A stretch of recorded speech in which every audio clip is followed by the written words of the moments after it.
Game On is presented by Mike Piazza Honda of Langhorne. Welcome to the spring season of Game On, the show that brings you the best in high school sports coverage in Bucks and Montgomery counties.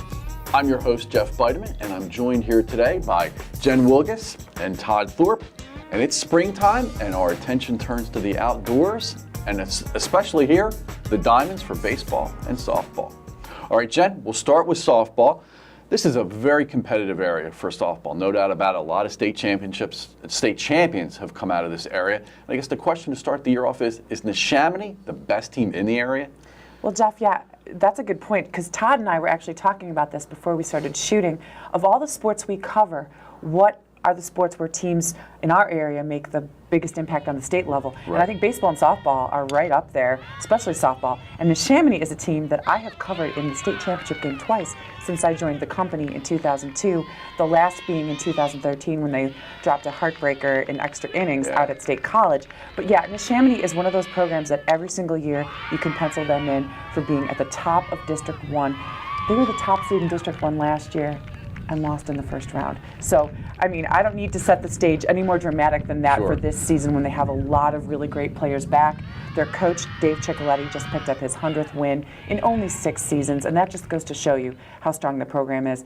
They have been really dominant in the early season, and I think Todd would agree. It's kind of hard to get a feel for some teams this early in the season. The weather's been kind of crappy, you know, but yes, Neshaminy, I would say, you know, maybe look for them in State College this year. I mean, they're that good. Okay. All right, let's jump from one of the top teams to maybe the best feel-good story in the area, Central Bucks West, who is undefeated after not having a real good year last year.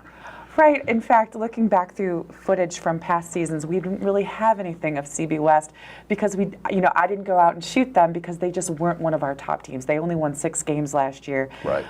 And it is a feel-good story because they have a new coach in Jeff Thompson, and you know, looking at them in the early season, it seems like they've got a really upbeat attitude. They're really psyched, and it's paying dividends already. They're 5-0 as of this taping. They've got some big games coming up. Hatboro Horsham on Thursday, another great program from our area, and North Penn on Monday in a game that was just rained out. So we'll really see, you know, are they for real in the next couple days? All right, and very quickly, we'll touch on this team a lot more as the season moves along, but is this year that Bristol finally makes that big run at states?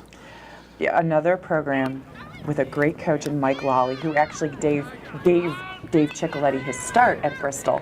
A team that you always see get into the state tournament, at least. They're all together on the team. They've got a great catcher in Tiana Brewington. The girl hardly ever strikes out. She's their leadoff hitter.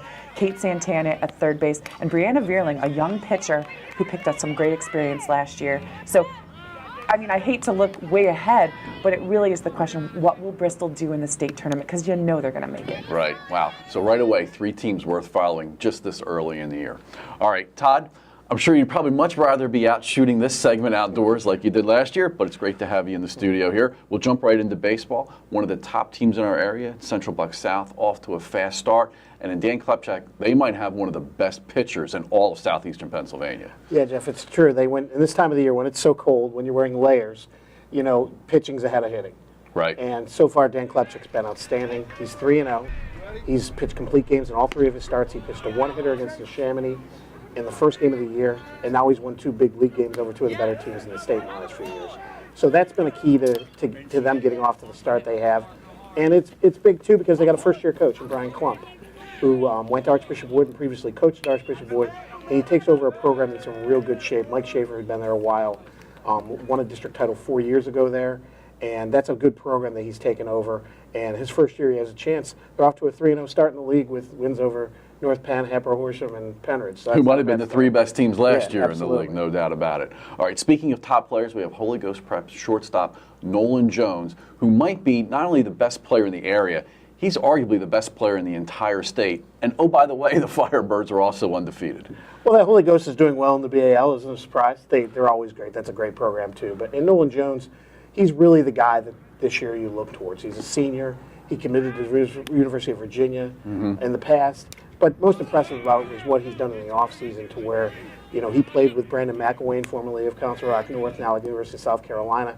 They both ranked very highly on the high school draft prospects for the upcoming draft. Baseball American has him ranked number 10 overall. And for a shortstop who's kind of a slender kid who may project outfield going forward, who knows. He is definitely one of the best players. And teams so far, he's only gotten 7 official at-bats because teams are pitching around him. Wow. They're always a factor. It's a great program. And it's nice to have a guy like Jones who's one of the Absolutely. stalwarts in the air. All right, great. Thanks, Todd. All right, well, that'll do it for this week's show. Be sure to tune in Monday for exclusive feature content, and then find us on Wednesday for our Athlete of the Week show, and then on Friday for our boys volleyball show.